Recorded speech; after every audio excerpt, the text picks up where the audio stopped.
अस्सलामु अलैकुम वरहमतुल्लाह। उस्ताद मोहतरम, मेरा एक ज़ाती सवाल है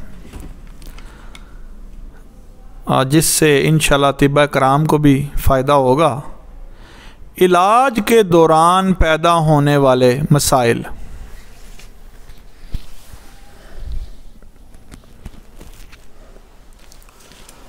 औज़ुबिल्लाहिमिनश्शैतानिर्रजीम बिस्मिल्लाहिर्रहमानिर्रहीम। खलील साहब ने बहुत प्यारा सवाल किया है।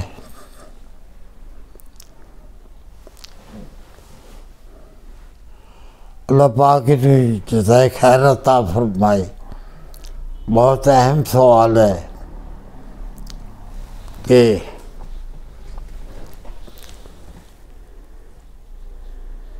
दौरान इलाज बहुत मसाइल खड़े हो जाते हैं। कई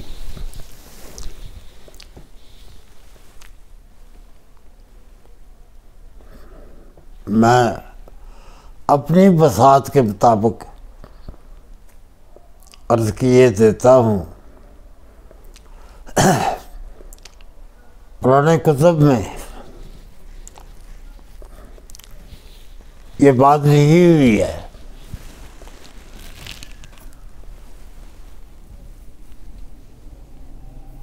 कि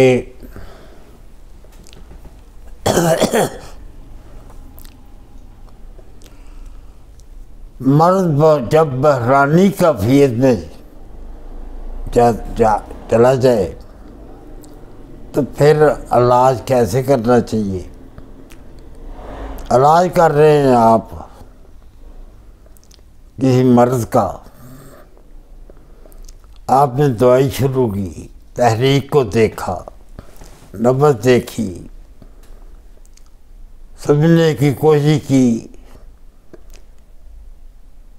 ये मर्द तस्कीन का है या तहलील का है, जो भी है उसके मुताबिक दवाई शुरू की। दवाई शुरू करते मरीज बहुत खुश हुआ, बेहतर महसूस करने लगा खुद को, और उसकी मर्ज कम होना शुरू हो गई। बहरानी कैफियत आ जाए जब, तो मर्ज वहीं पर रुक जाता है, दवाई काम नहीं कर रही होती, फिर मसाइल बढ़ने शुरू भी हो जाते हैं। इसकी मिसाल मैं ऐसे दूंगा कि आपने शुगर का इलाज शुरू किया, उसको 300 थी या 400 थी या जितनी भी शुगर थी, तो कुछ अर्सा दवाई खाई तो शुगर उसकी कम होनी शुरू हो गई। किसी जगह पर आके वो फंस गई, मसलन कि 200 पर आकर, 250 पर आकर, फिर वो दवाई भी वही है, दवाई भी वो, परहेज भी उसके वही हैं, मगर शुगर नीचे नहीं हो रही। मैं बतौर मिसाल दे रहा हूँ जो आप लोगों के हमकी समझ में आ सके।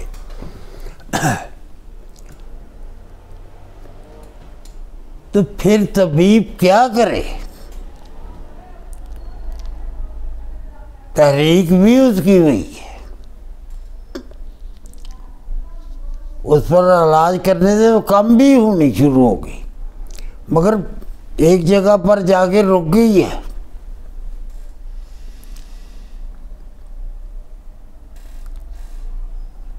खलील भाई, अल्लाह आपको जज़ा दे। इन बातों में बहुत सारे अतिबा कराम, तबीब हज़रात फंस जाते हैं। अब क्या करें? तंग आके वो दवाई बदलते हैं, अब क्यों नहीं कम हो रही? तो ये गलती है दवाई बदलनी। बस इतना करना चाहिए।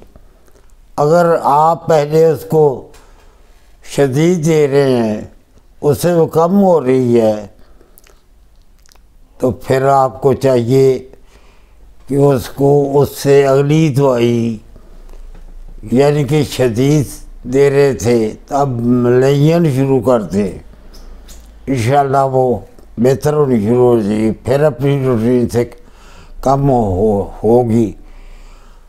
अगर आप मलयन दे रहे हैं तो आप उसको मुसल दें,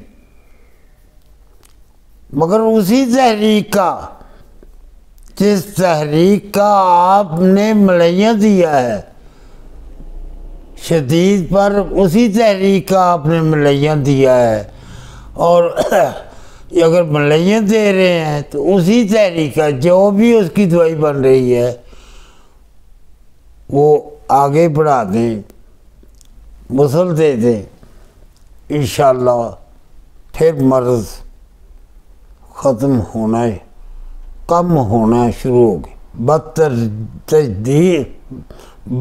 मतलब ये यकदम तो कोई मर्ज़ भी फौरी तौर पर ख़त्म नहीं होती, आहिस्ता आहिस्ता ख़त्म होती है, एक वक्त लगता है।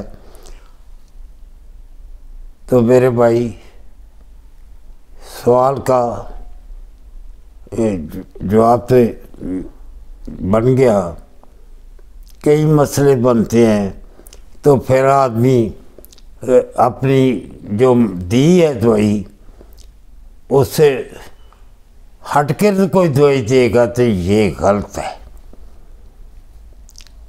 आपने देखा कि आपने 4 पर उसको दवाई शुरू की है, तो कुछ देर बाद मर्ज़ भी कम नहीं हुई, तहरीक बदल गई है, 5 हो गई है, फिर भी दवाई नहीं बदली। जिस दवाई से कम होनी शुरू हुई थी दवाई वही रखनी है, मगर उसकी जो अगली कुव्वत की दवाई है,